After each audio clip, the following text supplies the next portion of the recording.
So I want to talk about then your fatal flaw, right? So just like every Superman has his kryptonite or Wonder Woman can't remove her bracelets of victory without going mad, you probably had something that has held you back, a flaw. And for me, it was a couple of things, right? I struggled with perfectionism for a long time, right? Can't ship it unless it's perfect. Another one that I struggled with is lack of self-care, right? I think more important than what the flaw is, have you worked to overcome it so you can continue to grow your company and achieve the mission you guys are striving for? For me, I'm actually a recovering alcoholic. Taking a step back, my kryptonite, if you will, but it actually can be used for the good as well, is I have a very addictive, like chemically addictive genetic system. It's in my family. My father was, I just referred to, is not a recovering alcoholic, but alcoholic. His father was an alcoholic. So it's this generational curse, if you will. And I also was a drug addict as well. That certainly caused a lot of challenge in my youth. I had a hard time realizing that I had a problem with alcohol, because when I thought of an alcoholic, I thought of someone who didn't have a job, was living under a bridge, drinking every day out of a brown paper bag, and their life was absolutely in shambles. I was more of a binge drinker. I would always get my things done during the week, but I use as a coping mechanism from a genetic disposition. When I have one drink, I can't stop at one. It just ultimately continues on. And so it took me a little while, well through my 20s, up until I was about 33, to have a full understanding that I actually have an issue with alcohol. It's different than what I perceived, but it can definitely be, if I would have continued on that path, I wouldn't be on this conversation today. I wouldn't be a successful entrepreneur. I would not be a successful CEO. In fact, I probably wouldn't be married to my wife, Tatiana. So thankfully, by the grace of God, I had a moment of awakening, seeing a loved one, a family member, go through a very challenging situation with the same issue that I did. Heroes are an inspiring group of people. Every one of them, from the larger-than-life comic book heroes you see on the big silver screen, to everyday heroes that let us live the privileged lives we do. Every hero has a story to tell, from the doctor saving lives at your local hospital, to the war veteran down the street who risked his life for our freedom, to the police officers and the firefighters who risk their safety to ensure ours. Every hero is special and every story worth telling. But there is one class of heroes that I think is often ignored: the entrepreneur, the creator, the producer. The ones who look at the problems in this world and think to themselves, you know what, I can fix that. I can help people. I can make a difference. Then they go out and do exactly that by creating a new product or introducing a new service. Some go on to change the world. Others make a world of difference to their customers. Welcome to The Hero Show. Join us as we pull back the masks on the world's finest heropreneurs and learn the secrets to their powers, their success, and their influence, so you can use those secrets to attract more sales, make more money, and experience more freedom in your business. I'm your host, Richard Matthews, and we are on in 3, 2, 1. Hello and welcome back to The Hero Show. My name is Richard Matthews, and today I have the pleasure of having Bryce Henson on the line. Bryce, are you there? I'm here, Richard. Thanks so much for having me on. Awesome. Glad to have you here. I know we've been chatting just a little bit before we got started. You're coming in from California right now, Los Angeles? That's right. Yeah. Close to where you were from originally. Kindred spirits. Right near my hometown there. My favorite part about California is the amazing weather that I miss whenever we're not there. It is beautiful. Today it's a little rainy in February, but in the grand scheme of things, we cannot complain, because to your point, it's beautiful here for sure. And we went to California for the holidays, like over Christmas and New Year's, and all the way up through like February. What is it that we just left? And it spent like 4 weeks while we were there raining. And I was like, I came to visit California for the holidays so it wouldn't rain. And here it is raining on us the whole time. So it didn't work out the way that I normally want it to, but it's how it goes. Yep. So what I want to do before we get too far into our interview is I always like to do a brief introduction for our guests, for our audience who doesn't know who you are. So Bryce is the CEO of Fit Body Bootcamp, the world's fastest growing fitness bootcamp franchise, having over 10 years of experience in the fitness industry and owning 2 FBBC locations. His passion is spreading fitness to the world, in addition to mentoring fitness professionals on how to grow their business and change more lives in their local communities. And I know we want to talk a little bit about some of your guys' core missions about promoting capitalism, teaching leadership, and defending free speech today. So before we get too far into the interview, I always like to ask this question, and it's basically, what are you known for? Right? And it just sets up who you are. What's your business like? Who do you serve? What do you do for them? Ooh. I would say personally, I'm probably known for fitness and leadership. Those are 2 skill sets that I've been able to acquire over the last 20 years now in the working world. But Fit Body Bootcamp, as you just mentioned, we're an international fitness brand. We're based in Los Angeles. We have nearly 300 locations throughout North America. About 90% of those are in the States. About 10% are in Canada. And our mission as a company is to inspire fitness and change lives every day. And more than a tagline, this is our life's work. So what we do specifically, how we deliver that, is through group coaching sessions. So instead of hiring a personal trainer one-on-one, which gets great results, but a lot of times is cost prohibitive, you can join our program and get a certified personal trainer enter a community of people. And instead of one-on-one training, you do that in a group environment. So you have more energy and build more community. You also can get that level of personal training at a discount rate. So it's a huge win, and fitness and fat loss specifically is our focus. That's how we're helping our communities and helping shape the fitness industry. And to put a bow on it, sadly, especially after COVID and isolation, nearly 80% of our population is statistically either obese or overweight. And what's worse, Richard, 20% of our child population is obese. And really, that's just kids learning the habits that their parents are adopting. So we have a big mission to help combat that and really making sure that our communities throughout the country and world are healthy and fit. I love that as a mission. I know obesity is one of those problems that like, there's no such thing as old fat people. Like, people don't get to live long, healthy lives. And so you have to fix that problem if you want to live long and healthy. And I know, like, personally, you talked about personal trainers. I just hired a personal trainer last year. So like January, February of last year. So I've been 4 days a week with personal trainer in the martial arts world for about a year now. The results are astounding when you actually put in the work. I was trying to go in the other direction. I was always been scrawny. So I was trying to put muscle on. I managed about 7 pounds of muscle in the last year, which has changed the way my body looks quite a lot. And man, for me, having someone, whether it's individual coach like we're doing or a group coach like you're talking about, it was like two things for me.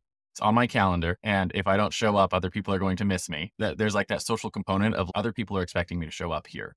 Right. And when I tried to do for years, like showing up and doing my own, like workout on my own, it's really easy to just not show up for yourself. Right. Because the only person you're disappointing is you. Yes. And then the other part of it that I really wasn't expecting was having someone push you past your own limits. Right. Because again, like when I try to do things with myself or work out on my own, I wouldn't push past where the pain was. Right. And then you'd never get any of the growth, never get any improvements because you would never really push past your own limits. And in order to grow, you have to, even if it's just a little bit, you have to push past your own limits to move the needle. And having a coach has radically changed the way that my outcomes in fitness. I love that. Thank you for sharing. And that doesn't surprise me. One, accountability is what I heard there. And we all need accountability in other aspects of life.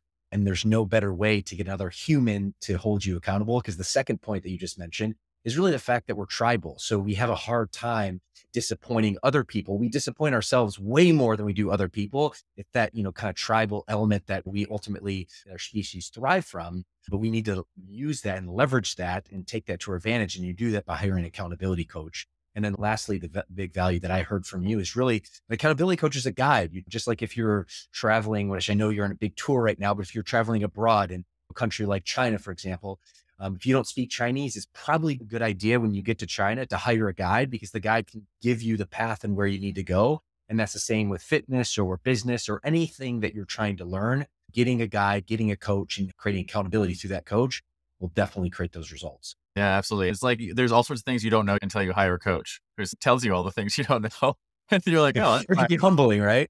So it's been a really exciting experience for me because, I'm a CEO and we have the resources to do that. You're right. It's expensive to go that route. I know that's not a reality for a lot of people. So what you guys are doing to be able to make that same sort of experience available to people is really cool and very needed. My next question for you then is, how did you get here? We talk on this show about your origin story, right? Every good comic book hero has an origin story, and it's the thing that made them into the hero you are today. And when I hear that story, were you bit by a radioactive spider that made you want to start fitness boot camps over the world, or did you start in a job and eventually move to becoming a coach? Basically, where'd you come from, and how did you get this company off the ground? I love this. I'm actually going to go deep for a second, just so you feel or hear the original origin story, and then I'll take us through the career origin story. But while I've lived in Southern California for the last 20 years, I'm originally from the Midwest, or at least I grew up, but my first 10 years, I actually grew up in Atlanta, Georgia. And it was a very volatile time frame. My father was a drug addict, addicted to gambling and alcohol, not necessarily the trifecta for a good family upbringing. Because of that, things were volatile.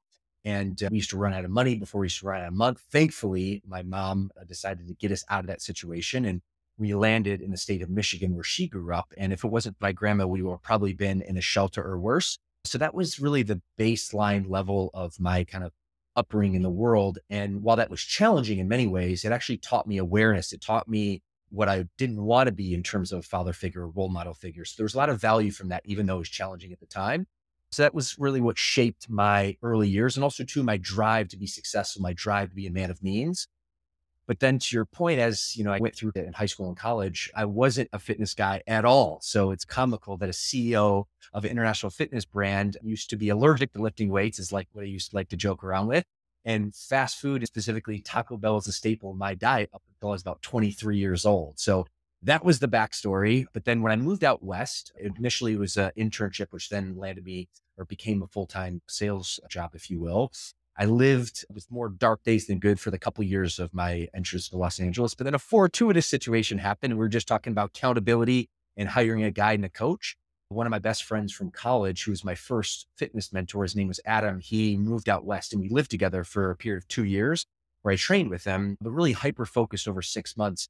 He introduced me to lifting weights. He introduced me to circuit training and clean nutrition, but most importantly, coaching and accountability. Because without that, I don't think I would have been able to look you in the eye, Richard, and say, hey, I would have done this on myself. But over 6 months, I dropped 20 pounds of body fat. I put 20 pounds of lean muscle. But as we know from fitness, yes, it gives you an aesthetic look, but it does way more than that. And it changed my life. It gave me energy, enthusiasm. I went from the least performing sales rep in my company all the way to the highest performing sales rep in my company. Really only one thing that had changed was really my level of fitness. And that was really the foundation, which really opened my eyes to the fact that, hey, maybe I can be a fitness coach. Maybe I can give back to other people. That was really the catalyst that started my journey in the fitness career or fitness industry, which I'm happy to give you any more information that you're looking for.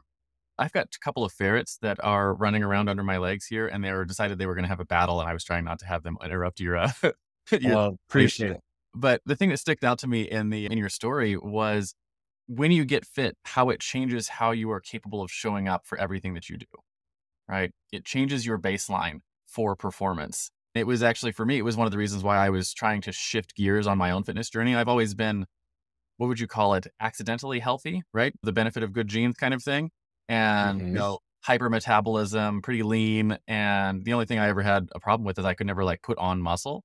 So when I started wanting to get in my fitness journey, my coach sat down and he was like, what are your goals? And I was like, fit young forever, right? That's what I want. Right. I want to be able to keep up with my teenage children who are growing up right now, and not just keep up with them, but outpace them as long as possible, and know that I don't have to go off the getting older thing where all your performance starts to drop. That's a choice. It's a choice that we make. And it's a choice that the longer you wait to implement, the harder it is to fix. So for me, I've noticed in the last year since we made that shift, we 8.5x our company last year. Right. I couldn't have managed that with my previous body, right? I just didn't have the energy to show up for that. So the energy for you gain by getting yourself fit allows you to show up at a higher rate at every single thing that you do. So your kids, your family, your life, your business, everything, you can show up better, faster, stronger. You think better, you ideate better. It's unbelievable. And it's the kind of thing that I would have poo-pooed before. And I'm fairly healthy. I'm fairly fit. Why should I put the effort into becoming a peak performer? Because it's a lot of work. When you realize the difference between being at 80% and being at 95, 100% of your performance capacity is ungodly, right? It's amazing. I don't know how to describe that for people who haven't experienced it, but maybe you teach this. Maybe you could describe it better than I just did. Well, it's anecdotal experience, Richard. You're absolutely right. And yes, initially people want the aesthetic look, the physicality, the change in their body. But really long term, and when I shared with you my origin story, this was in 2007. We're shooting this in 2024. So this is nearly 20 years later. The biggest reason I keep on going back to fitness is the mental clarity. It's the energy. You show up as a different person.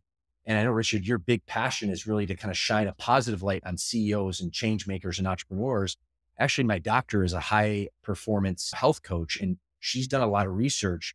CEOs and leaders and people that have stressful jobs from a physical perspective, you actually need to be more physically fit than someone, that doesn't have a stressful job. Not only will show up the quality of your engagements, the output, the energy, the ability for you to be a stronger leader, have more conviction, but physically, you just actually need to be stronger the more stress that you take on, especially if you're a leader or a change maker, an entrepreneur, or CEO. So there's just so many benefits. And it gets me excited to hear that you're on your fitness journey. You gained 7 pounds of muscle, which is super important because as we get older, our muscle atrophies, and muscle is so important for lifelong health.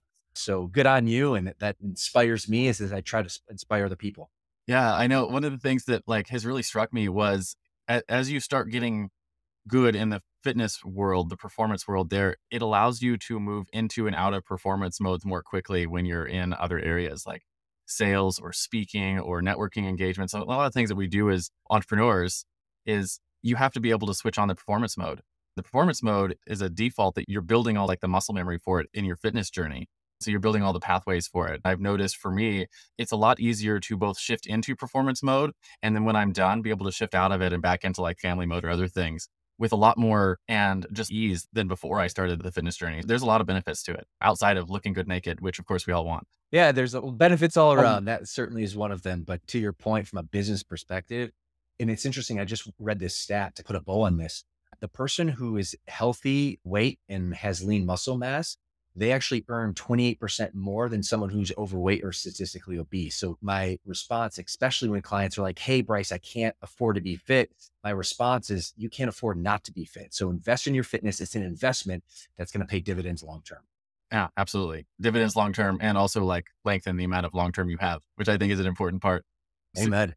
I want to talk a little bit then about your superpowers, right? Every iconic hero has a superpower, whether that's a fancy flying suit made by your genius intellect or your ability to call down thunder from the sky, or, Superman has his super strength. In the real world, heroes have what I call a zone of genius, which is either a skill or a set of skills that you were born with or that you developed over the course of your career that really sets you apart, allows you to help your people slay their villains, come on top of their journeys. And the way I like to frame it for my guests is if you look at the skills you developed over your career, there's probably a common thread that ties all of those skills together. And so with that framing, what do you think your superpower is in your business? I would say probably the skill that I've developed to become a superpower is my ability to lead other people and a massive organization. So leadership, for me, it's always the problem and always the solution, especially for entrepreneurs. So I've been able to develop that specifically zone of genius.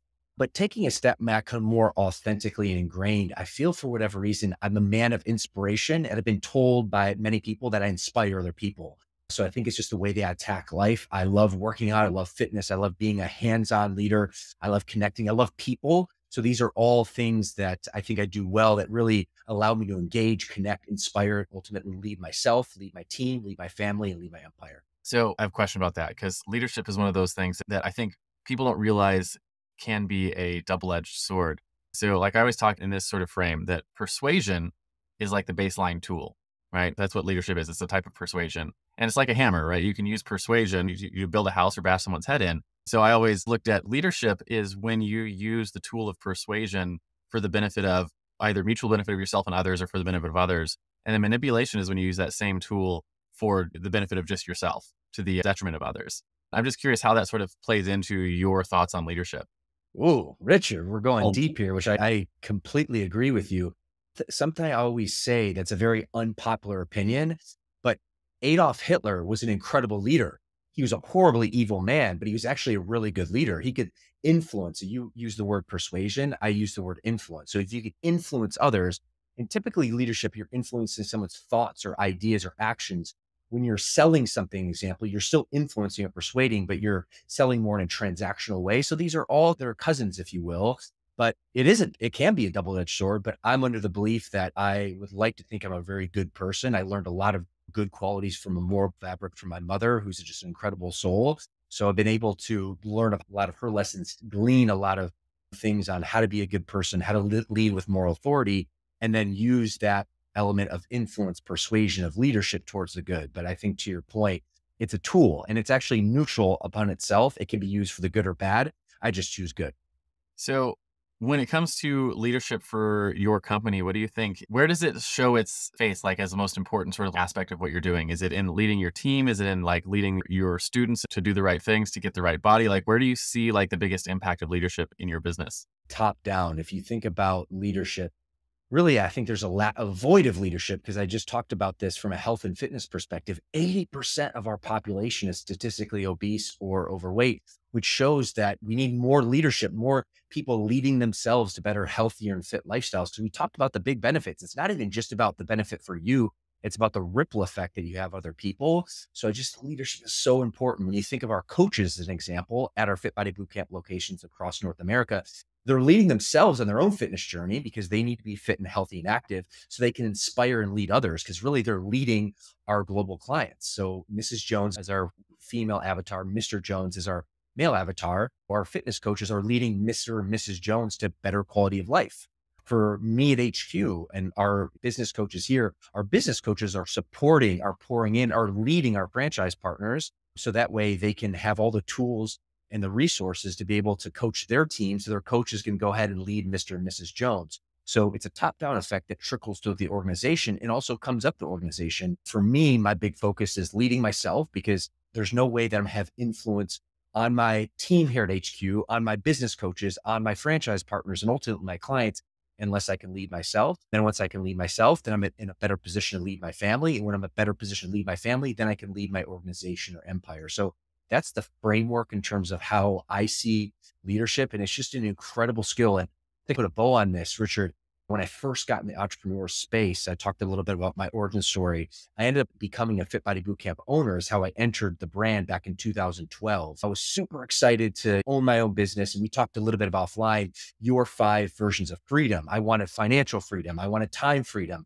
I wanted all these freedoms. But what I realized about a year and a half in the business is running a business is complex. You have to run the marketing, the sales, the operations, the finance. There's so many skill sets.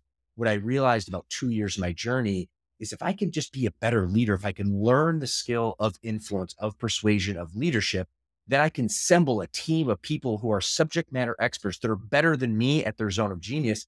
And then I can lead an organization. We can have a big impact and really fulfill our mission, inspiring fitness and changing lives. So I know I just was passionate about that, but that's really what leadership means to me and the value that it has on my life, on my team's life, my organization's life, and humanity's life. Yeah. And to that end, one of the messages of our show here is the idea that entrepreneurs are putting their value forward and changing the world for the better. I love that leadership has, in whatever world you're in, your world's fitness, it has ripple effects that are significantly beyond the surface level of whatever it is you're doing, right? So as you talked about, 80% of the US is statistically obese. If you shift that not just for this generation, but for the next, right? And it starts impacting our children and it starts impacting the health of our nation going forward. And so any sort of dent you make in that is all of that starts with leadership, right? And the ability to step up and say, hey, we can do something about this. We can make this better. We can adjust the trajectory of an entire country, right? By fixing people's fitness journeys. And so I just want to underscore leadership it's one of those words that is thrown around a lot, but I don't think people see how big the impact can be when it's done well. I would so agree. And I didn't even have that visibility up until a couple of years of my journey as well. So I think there's a lot of truth to that. The better leaders that we are of ourselves, then just everything works out. So appreciate you really hit compounding that point. Awesome. So I want to talk about then your fatal flaw, right? So if your superpower is leadership and stuff we're talking about, the fatal flaw is the opposite, right? The flip side of that coin. And just like every Superman has his kryptonite or Wonder Woman can't remove her bracelets of victory without going mad, you've probably had something that has held you back, a flaw. And for me, it was a couple of things, right? I struggled with perfectionism for a long time, right? Can't ship it unless it's perfect. And then if you don't ship anything, then you're not actually doing anything. So what the hell was the point of perfection? And another one that I struggled with, and we talked about this a little bit, was lack of self-care, right? And that it was in more than just the fitness, not having good boundaries with my clients, not having good boundaries with my time. I once tried not sleeping for 3 days because I figured I could work more. That doesn't work out well, in case you're wondering. Yeah. I was puking in the bushes by day 3. I think more important than what the flaw is, how have you worked to overcome it so you could continue to grow your company and achieve the mission that you guys are striving for? Richard, I love this conversation. I love this theme, and it's a great trajectory for a conversation. For me, I'm actually a recovering alcoholic. Taking a step back, my kryptonite, if you will, but it actually can be used for the good as well, is I have a very addictive, like chemically addictive genetic system. And I'm a recovering alcoholic. It's in my family. My father was, I just referred to, is not a recovering alcoholic, but alcoholic. His father was an alcoholic. So it's this generational curse, if you will. And I also was a drug addict as well. That certainly caused a lot of challenge in my youth. Now it's interesting. I had a hard time realizing that I had a problem with alcohol because when I thought of an alcoholic, I thought of someone who didn't have a job, was living under a bridge, drinking every day out of a brown paper bag, and their life was absolutely in shambles. That was actually never me. I was more of the binge drinker. I would always get my things done during the week, but I use it as a coping mechanism. But for whatever reason, from a genetic disposition, when I have one drink, I can't stop at one. It just ultimately continues on. And so it took me a little while, well through my 20s, up until I was about 33, to have a full understanding that, you know what, I actually have an issue with alcohol. It's different than what I perceive, but it can definitely be, if I would have continued on that path, I wouldn't be on this conversation today. I wouldn't be a successful entrepreneur. I would not be a successful CEO. In fact, I probably wouldn't be married to my wife, Tatiana. So thankfully, by the grace of God, I had a moment of awakening, seeing a loved one, a family member, go through a very challenging situation with the same issue that I did. It was just this big wake up call. And the wake up call was, Bryce, you probably aren't be able to physically do anything to help this person remove alcohol from their life. However, you can actually take the spotlight on you. You can discipline your disappointment and you can take the higher road. I guess big aha happened in December of 2016. So at the time of recording, about 7 years ago, and I'm thankful I was able to get accountability coach, go into a program to help me. And I've abstained since. It's been an incredible journey. So to put a bow on it, I would say addiction and my alcoholism is definitely my kryptonite, but it also can be used. Now I've channeled to the good, to be addicted to working out, to reading, and to growing. So it can, kind of like leadership, it can be a double-edged sword. And I choose that double-edged sword, if you will, towards the light. Yeah, it's an inspiring story, but it's also something that's not uncommon, or particularly like the point where you're making, you're like, I didn't think I was an alcoholic because I didn't look like the picture I had in my head of what alcoholic looked like. I think that's a common story for people in the US in particular, that we drink a lot as a society, every Friday night. And, on Sundays, whenever we get together with our friends for football games or whatever, there's a lot of alcohol that gets passed around. And we may not even realize the damage that we're doing to ourselves or the addiction that it's capable of imparting on us. And so I want to shift the conversation just a little bit into the actual health side of alcohol. I think it's something that people don't really understand, is that alcohol, in no matter the quantities, is always a poison to your body. So if you are drinking it and you are trying to get fit, you are having to do extra work than someone who is not, right? Because you have to overcome the sort of dig in a hole that you have to fill up to get out of the poison that you're doing. So that's not my expertise, but where does that fit in for like your guys' coaching and the health side of actually helping someone get fit? Such a great question. It's interesting. You have the physical element of alcohol and then you have the social element of alcohol. And I'm not here to hit on my high horse and say and shame anyone for drinking alcohol. At the end of the day, if you can drink like a gentleman or a gentlewoman within moderation, okay, socially, that's acceptable. However, to your point, there's also a physical element at play. It's interesting, Richard, while you were talking through, the first thought in my mind when I think of alcohol, what it actually is a poison to your system. So there's studies that went out years ago saying, hey, it's good to drink a glass or two of red wine a night. There's some benefits in terms of, I guess, how wine is sourced, but the actual alcohol in of itself, there is no benefit of drinking alcohol. In fact, it hurts your body. It hurts your immune system. It hurts your recovery. It hurts your sleep. People say, oh, I can sleep better. No, it's actually proven you can fall asleep better, but the actual rest that you're receiving when you sleep is not there at all. So if you drink more than 2 or 3 cocktails a night, your sleep is going to be interrupted. Then what's going to happen is then you wake up, you feel lethargic, you're foggy, and then you're going to make bad choices in terms of maybe you're going to miss the gym, or maybe you're going to pick up the piece of sugar instead of the lean, healthy meal. So it has a ripple effect of very bad effects on your body. I'm thankful there's more research and studies showing and really advising against alcohol consumption. So that's my stance on it from a health and fitness perspective. It can be a very dangerous thing long-term that really impacts people's health, people's longevity, people's quality of life long-term. Yeah. And that's where I'm at with it too. I've never really been much of an alcohol drinker. I don't make a very good adult because I don't like coffee and I don't like tea and I don't like alcohol. I always tease like, I'm not the most fun person to go out with because I don't drink adult beverages. But to that point, the primary reason why I've always skipped alcohol was the health aspect of it. It felt like if I want to be fit young forever, it seemed counterintuitive to me to take things that were not helping in that regard, that had a negative impact that I have to overcome. My encouragement for people is certainly, if you want to have the social drink every now and then, do it. I do occasionally have a drink with someone when we're out doing something, but it shouldn't be a baseline if your goal is to be healthy and to be a high performer and to really show up and give your value to the world. Alcohol is always going to be something that you're going to have to overcome the negative balance it puts in your health account, right? It's part of that equation. And the more of it you drink, the more you have to overcome that negative balance. So there's just a reality to that. Regardless how we feel about it socially, that's a choice. I'm making this choice. And now you have to do the extra work to overcome that, whatever it is. It's so true. And it's kind of like sugar. At the end of the day, sugar is not good for you, especially eaten and consumed in any sort of large quantity. You can argue how great sugar is, how great it tastes. And the other, hey, more power to you. I agree with you. At the end of the day, though, it's still hurting your health and fitness. And that's the same with alcohol. You can argue about it till you're blue in the face, but if you're consuming more than a drink or two with any sort of frequency, it's hurting your health and fitness. Yeah, it's interesting to me. Sugar is more addictive than alcohol. If you talk to someone about this, you can see this. If you want to go experiment with someone, like you could do this today, go to one of your friends who drinks alcohol and it has sugar and say, hey, how would you feel about giving up alcohol versus giving up cookies? And they'll be like, they can consider giving up alcohol, but if you tell them they're going to give up cookies, they're like, no, that's retarded. Like no one would ever give up cookies because it's an extremely addictive substance. It's harder to break for most people than something like alcoholism. And it's also, I think, a more common addiction. So you mentioned having an addiction problem with alcohol.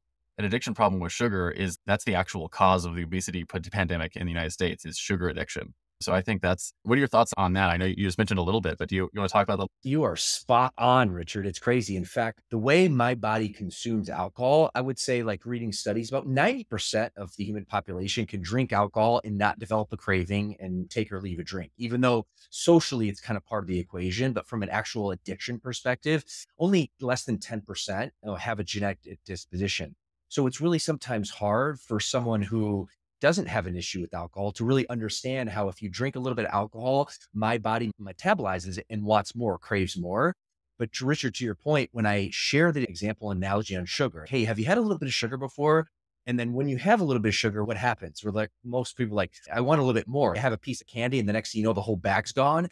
I was like, that is how my body actually metabolizes alcohol. But that also shows how dangerous sugar is. So to that point, it actually is a great way for me to use an analogy and metaphor for someone who doesn't have an understanding of an alcohol addiction, but then really reinforces the danger of sugar. So we are definitely aligned, and both sugar and alcohol, if you can remove and, eliminate's a hard, yes, but if you can dramatically remove those from your life, you're going to definitely be better off from a health, from a fitness, from a mental clarity and energy level. So I want to flip this on its head a little bit. And because one of the things that people talk about is I want to be completely cut out sugar from my life, completely cut out alcohol from my life. I'm going to be fit and have all these things.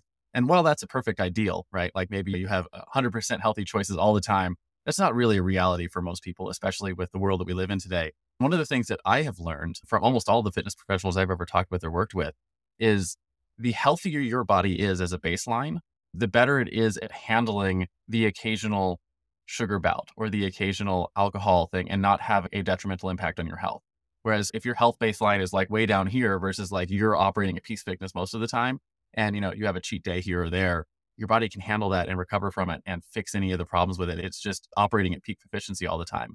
How does that fit into your fitness journey that you teach people? Yeah. I mean, 80-20, right? No one's perfect. That was your own kind of issue with being an entrepreneur. Perfection doesn't happen in life. So no one is perfect. No one eats clean 100% of the time. I don't. I'm a fitness professional. I'm in really good shape, but I don't. But do I eat clean 80% or 90% of the time? Absolutely. So I like to refer to the 80-20 rule. And at our locations across the board, we have a proper nutrition coaching program with nutritionists on the back end, with weekly check-ins, with an application to get really dialed in. But just generally speaking, as a piece of strong advice, 80% of the time, pick healthy and lean meals, good fruits and vegetables, organic as much as possible. And then 20% of the time, you can have your sugar and splurge, et cetera. And that keeps your sanity long-term. And that's more of a sustainable plan for most people. But to your point, the healthier you are, the quicker your recovery, the quicker you rebound. And the opposite is also true. If your diet is 80% sugar and fast food and processed foods, then you're just going to have a hard time moving forward with any nutrition you put in your body. So I definitely agree with you, but I think as a general recommendation from a target perspective, give yourself some grace, but 80% of the time should focus on good, healthy meals. And the good news is most people, we live in a day and age where there's a lot of education. So if you were to ask someone on the street, hey, what's better for you, a lean chicken salad or a sundae with extra toppings, most people are going to say, hey, I'm going to pick the salad, which is good. So the delta is just getting accountability and making sure you actually follow a plan. Yeah, follow a plan. And one of the things I found is just like change the options you have available at home.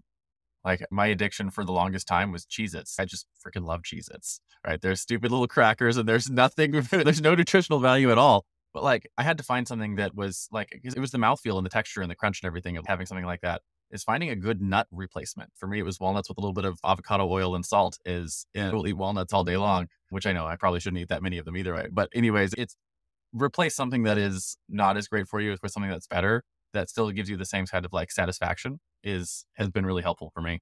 Well, it's about reverse engineer. I think you said something so brilliant. It's like, take a step back. And if you have some sort of addiction or if you have a guilty pleasure that you go to, why? What's the why behind it? And then figure out some commonalities and maybe a healthier option that you can take and replace that would be to your point. And then the secondary thing is don't kid yourself. The worst time to go to the grocery store is when you're hungry. So if you're going to the grocery store and all of a sudden you're thinking of all these amazing options, these unhealthy options, you're like, I can just have this, that, the other, but I'm not going to eat that much. If you take the Cheez-Its home, guess what, my friend? You are going to eat the Cheez-Its. This is human nature. So the best way to avoid the Cheez-Its is do not even put them in your house. Don't kid yourself, because if they're in your house, eventually you will consume them. Yeah, absolutely. And so that's where doing things like just changing the options that you have available for yourself at home is a really big benefit to hitting the nutritional side of the fitness journey. Okay, I want to shift gears here a little bit and talk about your common enemy, right? So every superhero has their arch nemesis, and it's the thing that they fight against in their world, right? And in business, it takes a lot of forms, but we like to put it in the context of your clients, right? So it's a mindset or a flaw that they come to you with that you have to fight to overcome so they can actually get the result that they came to you for. So in the world of Fit Body Bootcamp, what is the common enemy that you constantly have to fight against to help people get the result that they want? Oh, I love this. I'm going to actually take the angle though, because as the CEO of our franchise system, I'm going to refer to like our franchise partners as our clients instead of like our global fitness clients. And I think the common enemy from a mindset perspective, especially new franchise partners coming in, is the healthy respect for sales and marketing.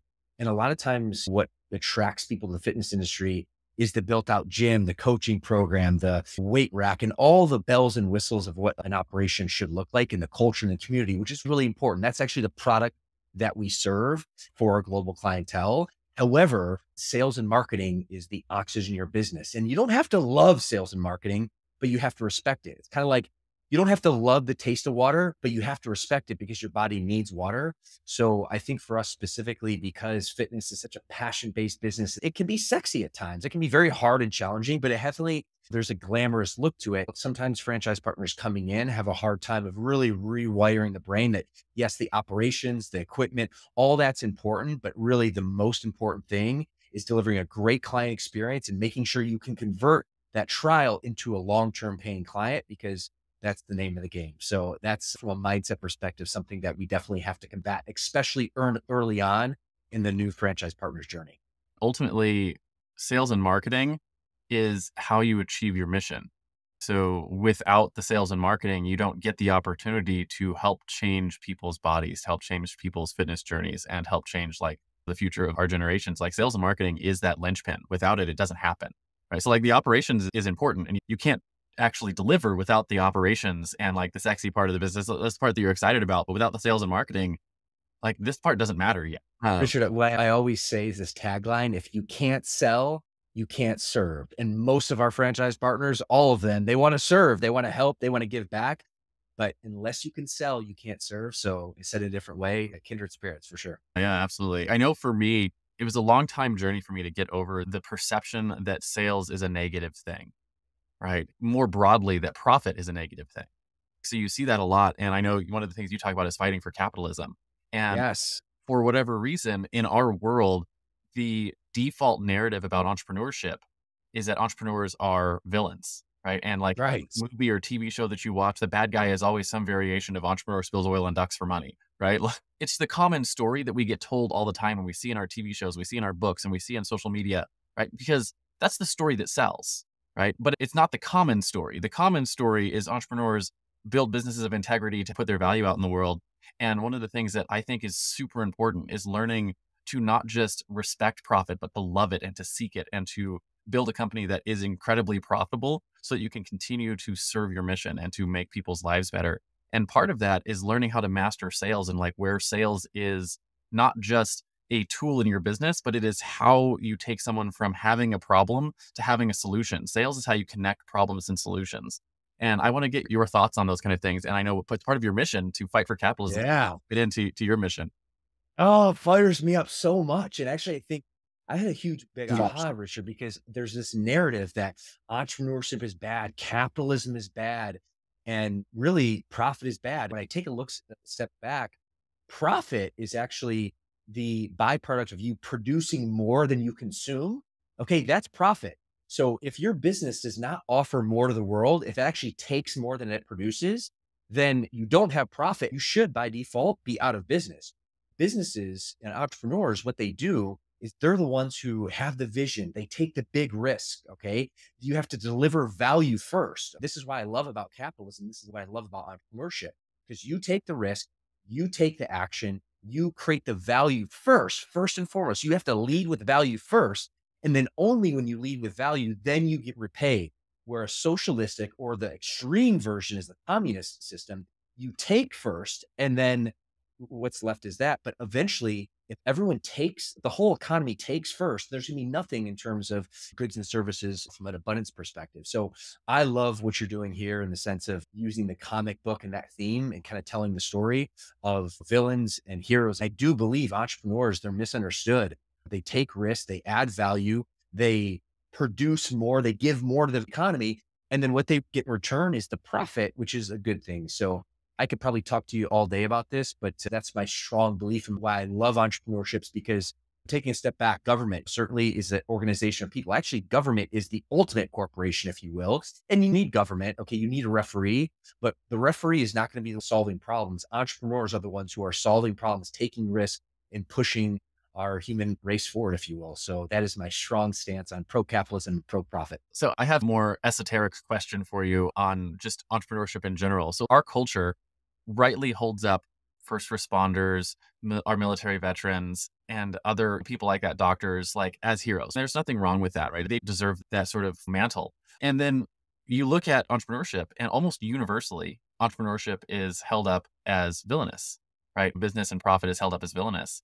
And in the intro to our show, we actually have a little thing that says, hey, we think entrepreneurs are actually incorrectly categorized as villains, right? It's like the message is that they're some of the biggest unsung heroes as entrepreneurs, because almost every progress that you've seen, right? The chairs that you're sitting in, the way that we're communicating right now, every single item that you touch on a daily basis, and it doesn't matter what it is, right? The tile on your floor, all of it at some point was touched and handled and created by an entrepreneur, literally everything. Where do you think the disconnect is culturally for entrepreneurship being held up as villainous when it is, in fact, the reason why we have the lifestyles and the education and the research and everything we know, even in your world in fitness, all of it comes out of entrepreneurship at some point. So where do you think that comes from? That's the million-dollar question. One, first and foremost, I think the education system has failed us in many different ways, especially the last 50 years. So I think there's some indoctrination from our school system that is really kind of showcasing really bad ideas. Not all professors, not all school, not all, I guess, courses and pieces of curriculum, but what I definitely see. The other thing, I think it's just a symptom of human nature, because let's face it, we don't like to see someone with a ton of money and then someone who has literally sleeping under the bridge. No one likes to see that. So it's very easy to take a look back. And then when you see someone who's added so much value, created different products and services to be the solution, to your point, of all human nature's issues, and then they make a lot of money for that. Look at Elon Musk as an example. It's easy to see like, okay, look at him. He has all this money. That's not fair. What I would say is the amount of value he's produced in the marketplace has been so superior. He does deserve what he's basically been able to create. And that's unfortunately sometimes a very controversial view. So I think there's a few different roots of it. Number one, the education system, especially when there's a lot of professors that are teaching theory because they haven't been in the marketplace. They haven't been leading companies. They haven't been adding value from that perspective. They're really teaching things on theory. That's my one aspect. The second aspect is human nature. We default wanting things fair and equal to all, which makes sense. But unfortunately, the reality of the situation, it's not. And people who take big risk, who invest a lot of money and who produce value to the world, they should, in my humble but strong opinion, they should be rewarded way more than someone who doesn't take risk, who basically takes a step back and takes the easy street, if you will. So that's a loaded question, if you will. And there's probably a lot of different reasons for it, but those are the two that come to the top of my mind. Yeah. And it's really interesting discussion. And we'll talk probably a little bit more about that in the next question. But capitalism has raised more people out of poverty than anything in the world, right? It has dramatically changed the course of history over the last 150, 200 years for the better, right? Like if you go back 200 years ago, like I wouldn't have lived 200 years ago. I would have died of strep throat, right? I've had strep throat like 100 times every single time that it's product of capitalism that I live today, right? That's just really baseline stuff. But like capitalism changed the world for the better. And it changed the course of human history, removed slavery, gave women rights to vote, and gave equal opportunity to everyone. And it's such a huge benefit to the world. And I don't know how we make that shift culturally. And that's the reason why we do this podcast, is I think storytelling is one of the only ways that we can shift culture. So that's why we use this medium to tell stories and to get more and more of these stories out. So that's our contribution to it. And I know for everyone, you can see I got a big flag up in my background. That's part of, it's just a support of capitalism, right? Worthwhile about this experiment we're doing here. that's sort of part of our mission here. I think that drives just right into my next question is your driving force, right? So the flip side of your common enemy is your driving force, right? Just like Spider-Man fights to save New York, or Batman fights to save Gotham, or Google fights to index and categorize all the information, or we fight here to change the narrative of entrepreneurship. What is it that you fight for at Fit Body Bootcamp? I know we've mentioned already 2 of your missions. There's one other on your list, defending free speech, but what's your mission at Fit Body Bootcamp and in personal? Yeah, mission is to inspire fitness and change lives. So obesity, disease, okay, is really our opponent. That is our villain. And that's why we're so excited to have launched over 10 years ago an incredible fitness brand that was now going through exponential growth, even on the other side of the pandemic, when that was a big wake up call for people that, hey, like your health is important. Taking care of yourself is important. Locking down and being in isolation and doing the things that were actually provided as solutions, that's not it. You actually have to take personal responsibility for your health, for your fitness. So that's our big mission at Fit Body Bootcamp, is to inspire fitness and change lives every day. Personally, my core value is freedom. So we're very much aligned, which I'm just get really excited about. And I think when you flip on the other side of freedom is oppression. And I think the opposite of capitalism is communism, on the very extreme example, but socialistic type of behavior. For whatever reason, I feel that's been my big mission. And it's been a recent kind of evolution, although there's been a lot of things that have happened. But for whatever reason, I've taken a step back and I've realized like capitalism has gotten a bad name. We talked a little bit about here. And from my viewpoint, capitalism provides freedom. It overcomes oppression. This is also what I've seen as of late, that the First Amendment, which is so important of free speech, is freedom, right? Freedom to express your thoughts and your feelings. And I think that's so important because I'm a believer in humanity. I believe that if we're all able to have a forum where we can discuss our ideas, good ideas, bad ideas, I believe humanity will eventually scope out the bad ideas and the good ideas will rise. However, the opposite is true. If you don't have a situation, or if you don't have an environment where you can freely speak and freely exchange ideas and listen to everyone, have a culture of feedback, then what happens is, and we see this, okay, in communism and socialism, there's a feeling of fear, there's a feeling of censorship. And we saw this even in COVID, government censorship, which is a very scary thing that actually is oppressive type behavior. So for me, I strongly believe that if we create an environment of freedom that overcomes oppression, then good ideas will continue to emerge and bad ideas will die, where the opposite is true. If we don't have that environment, eventually bad ideas will sneak through. And that will actually be a big challenge for human nature and human prosperity. And when you break it down, why freedom is important to me is because I want humans, I'm a humanitarian, I want our human civilization to continue to prosper.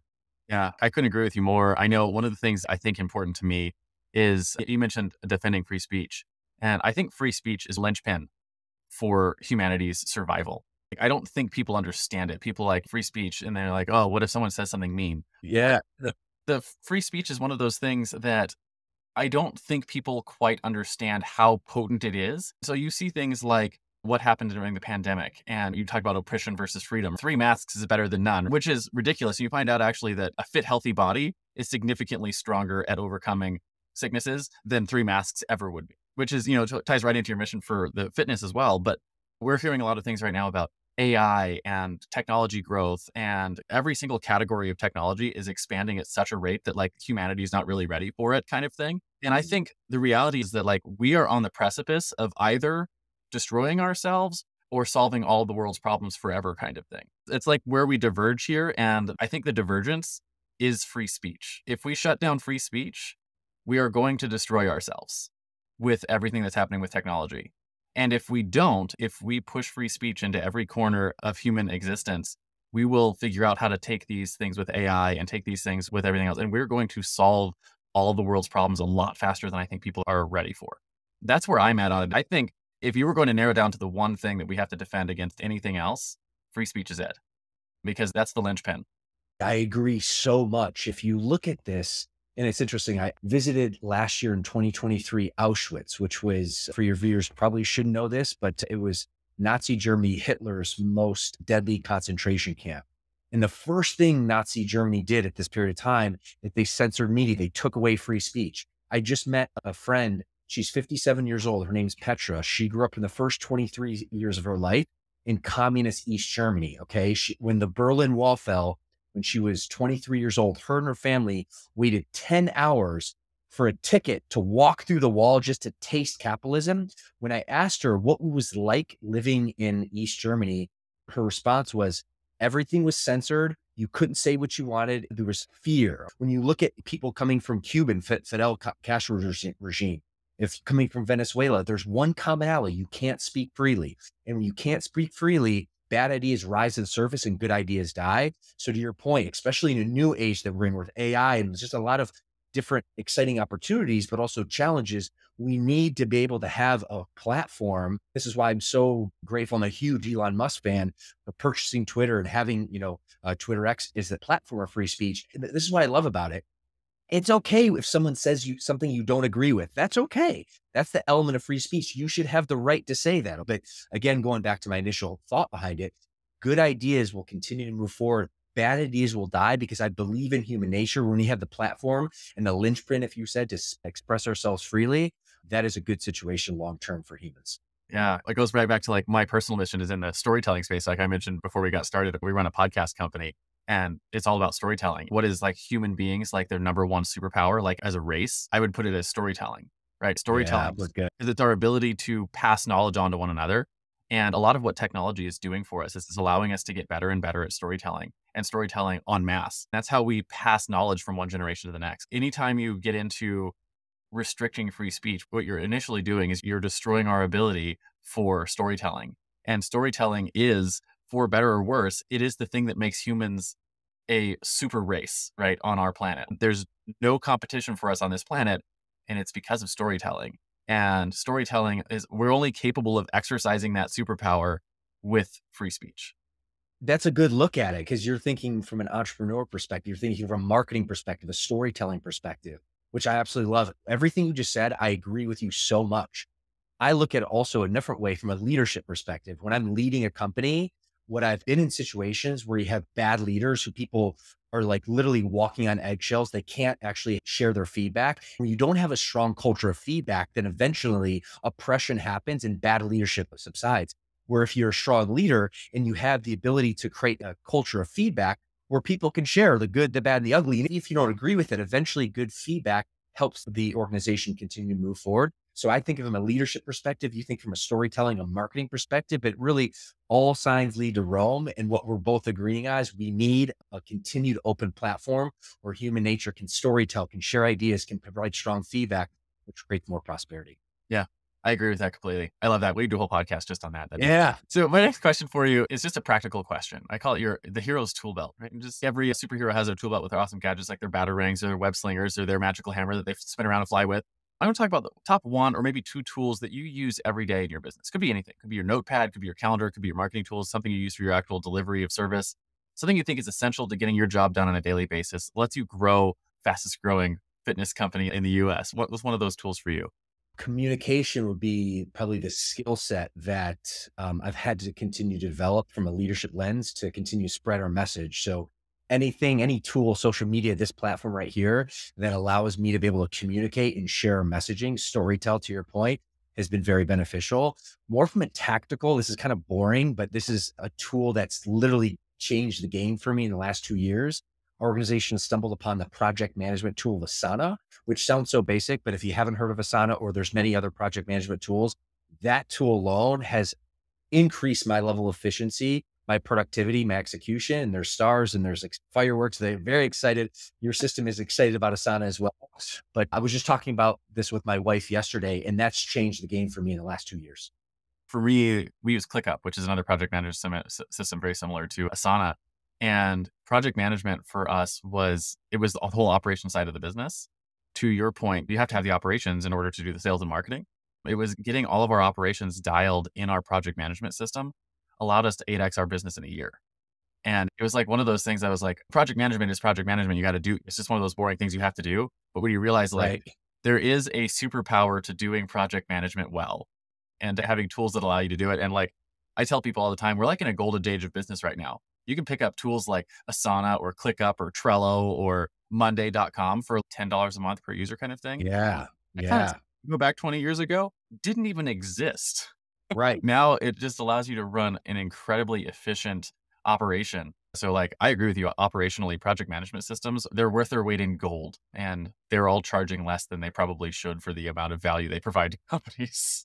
Totally. I've felt a little weird because it's not sexy. It's not something that's like, oh my goodness, that sounds sexy and exciting, but it's just very practical. And from an organizational execution perspective, it's been a game changer. And you're a podcasting guy. One of the things that's really specifically our project management tool in Asana has helped our media team build out like a flow. We have 3 videographers. We have a project manager. That flow in itself has just, even the last 6 months, has gained so much efficiency and growth from the business. So we're definitely on the same page there. We do podcast post-production for 30 plus shows like this one, right? And so like, oh, wow. Yeah, so to manage the amount of video and audio and social media posts and everything that we have, we couldn't do it without a project management system, right? Like it wouldn't operate at the scale we operated at. So it's a lot of times like businesses come to us, process look like, and we show them our project management system and they're like, oh, that's why we hire you. Because we built out the project management system for it. It sounds like internally, but like, man, you just can't manage the type of content that you need to run in today's like social media forward world without having a good project management system to help with your content marketing. So that's why we asked the question too, right? Because it's unsexy, but those things that like 80-20, probably 80% of business is unsexy stuff, right? Yeah. Yes. So true. So, we always like to start there. Speaking of heroic tools, I want to take a few minutes to tell you about a tool we built that powers the Hero Show and is now this show's primary sponsor. Hey there, fellow podcaster. Having a weekly audio and video show on all the major online networks that builds your brand, creates fame, and drives sales for your business doesn't have to be hard. I know it feels that way because you've tried managing your show internally and realize how resource intensive it can be. You felt the pain of pouring 8 to 10 hours of work into just getting 1 hour of content published and promoted all over the place. You see the drain on your resources, but you do it anyways because you know how powerful it is. Heck, you've probably even tried some of those automated solutions and ended up with stuff that makes your brand look cheesy and cheap. That's not helping grow your business. Don't give up though. The struggle ends now. Introducing Push Button Podcasts, a done-for-you service that will help you get your show out every single week without you lifting a finger after you've pushed that stop record button. We handle everything else: uploading, editing, transcribing, writing, research, graphics, publication, and promotion, all done by real humans who know, understand, and care about your brand almost as much as you do. Empowered by our own proprietary technology, our team will let you get back to doing what you love while we handle the rest. Check us out at pushbuttonpodcast.com/hero for 10% off the lifetime of your service with us and see the power of having an audio and video podcast growing and driving micro celebrity status and business in your niche without you having to lift more than a finger to push that stop record button. Again, that's pushbuttonpodcast.com/hero. See you there. You're listening to The Hero Show, unlocking the power of influence and success. So I got one last question for you as we wrap this up, and it's your guiding principles, right? So one of the things that makes heroes heroic is that they live by a code. For instance, Batman never ever kills his enemies. He only ever takes them to Arkham Asylum. And I just learned recently that apparently Spider-Man always pulls his punches because he's afraid of killing his enemies because he's so strong. So I want to find out as we wrap the interview, the top 1, maybe 2 principles that you run your business by today. Ooh, I love that. For me, not necessarily run my business, but everything starts with me, but I'm a product of my product. I work out every day, do the same things that I teach. And that literally has just changed the game for me in so many ways, from a productivity, from a mindset, from an energy, from a leadership perspective, and also from a moral authority perspective. To your point about a guiding principle, when I'm the leader of the organization and I'm encouraging our global clients to get fit, to work out, to eat well, it's just mission critical that I follow that same guiding principle. So for me, moral authority, walking my walk, has made all the difference. So it starts with me on a daily basis and really just in making sure that I execute the same coaching that I'm delivering. First and foremost, from a baseline perspective, that's my first guiding principle. And the second thing is interesting. You talked about kind of my kryptonite, if you will, which is alcoholism and addiction. And I found this 12-step program. The guiding principle of the 12-step program is that it's a program of rigorous honesty. And at first, when I joined this program, I thought to myself, what does being honest have anything to do with me not drinking alcohol? But now experiencing the program for a few years, I realized that has everything with stop drinking alcohol. So for me, living an integral, a moral driven life, and also a life of being very honest is very important to me. So those are some guiding principles that have shaped my ability to execute, and there's really been a ripple effect of my organization. Yeah. So I love the second one for one reason. I love that we run our business with an integrity, but we're like 250 episodes into this podcast, somewhere around there. And probably 80% of the people we've asked that question to have included integrity in some form as one of their guiding principles. And it always just struck me how cool that is, that the overwhelming majority of businesses operate from a place of integrity because they have to, right? That's the way capitalism works, right? It's value for value. So it's the way the business, you have to run that way. I think it's one of the most key changers as we're telling these stories for people. The more people listen, the more people understand that entrepreneurs really, they have to operate from a value first integrity standpoint in order for them to earn a profit. I think that'll help change the cultural perception of entrepreneurship. I think that's one of those linchpin things. And then on the other side, the walking the walk, I just have a funny story for that. We run a podcast post-production company and we run this podcast, The Hero Show, obviously. And we got several hundred episodes on it. And our whole agency, we never even mentioned that we ran this podcast. It's not on our blog, it's not on our site, nothing on there. And so our clients are what do you guys do for podcasting? We're oh, maybe we should show them that we actually do this every single day. We walk the walk ourselves. So we're fixing Totally. But yeah, it's one of those things that to operate in integrity, you have to actually do the things that you say you're going to do, which we do on our company. We actually run more than one podcast, but we weren't telling any of our clients about it. It wasn't on our website or any of this stuff. Totally. Love that. Going back to that first point though, about entrepreneurs and leading integrity, you're in it, the bad narrative, if you will. I've been fortunate, just like you, to hang out and befriend other CEOs. And what I do know to be true is the other CEOs that I hang out with, they're men and women of integrity. They walk their own talk, because what happens is when you execute value for value, to your point, you get more business. The opposite is also true. If you're ripping people off and you're not following through on your promises, eventually your team's going to leave. People don't want to work with people like that. So going back to the mission of really highlighting entrepreneurs in a very strong light, in my experience, the most successful entrepreneurs, the most successful leaders and change makers are people that walk their own talk. They're very honest and they execute, they deliver on what they talk, because that is so important from integrity and a long-term success of the organization. So just to put a bow on my thought, my overview, and then your kind of guiding principle, we're definitely aligned here. And this has been a great conversation. I really appreciate you having me on. Yeah, absolutely. So I got one last thing for you. I think it's a great place to wrap our interview. But I do finish every interview with something I call the Heroes Challenge, which I think is useful. You were just saying you talked to a bunch of other CEOs. And the Heroes Challenge is simple. We do this to get access to stories we might not otherwise find on our own, because not everyone is out doing the podcast rounds like you and I might do. So the question is simple. Do you have someone in your life or in your network who you think has a cool entrepreneurial story? Who are they? First names are fine. And why do you think they should come share their story with us here on the Heroes Show? First person that comes to mind. Awesome. First person that comes to mind is a gentleman named Jack Daly, who I befriended in 2023. He's the new CEO and owner of TRX, which is a mega equipment-based education company in the fitness industry. And why I love his story, his journey, he went to school for engineering. He's from the East Coast. He eventually wound his way up in Wall Street. So it was very successful from a financial perspective, from a fulfillment perspective, and got out of that game recently. He's 50, in his late 50s. And he thought to himself, you know what? What am I going to do for the next few chapters of my life? I have all the money that I want. I want to do something passionate, to be able to give back and help people. And that's the reason that he acquired the company. And within the fitness industry, he's doing great things. Just relocated the company from California to South Florida.